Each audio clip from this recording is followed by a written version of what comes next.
আজকে দেখাবো, আজকে আমি হাঁস রান্না করব।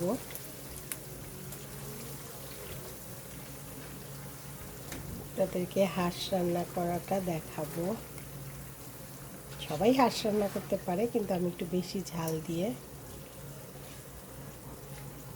কারণ কালকে স্যাটারডে, বন্ধের দিন। আমাদের বাসায় কিছু মানুষকে দাওয়াত করা হয়েছে, যার জন্য আজকে হাঁস রান্না করতেছি।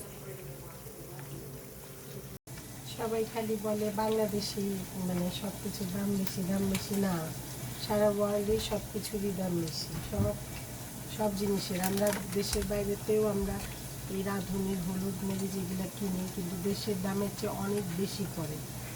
সব কিছু অনেক বেশি দাম দিয়ে আমাদেরকে কিনতে হয়। তো এই হচ্ছে অবস্থা। আমাদের সব জিনিসের দাম এখানেও অনেক বেশি। তা আমি আপনাদেরকে আজকে একটু হাঁস রান্না করবো কালকে গেস্টদের জন্য দেখাবো।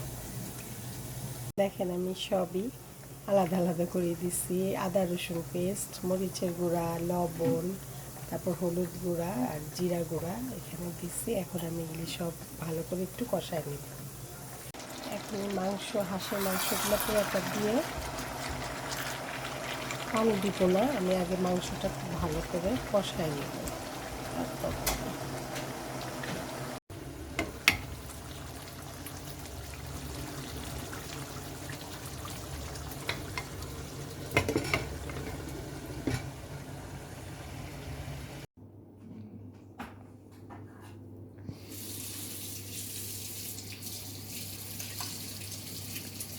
ফুচকা রেডি হচ্ছে।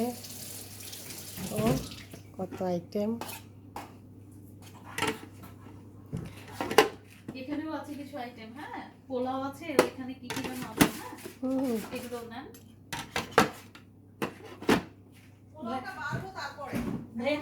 এই ছবি তুলছো? হ্যাঁ, ছবি তুলতে। আচ্ছা।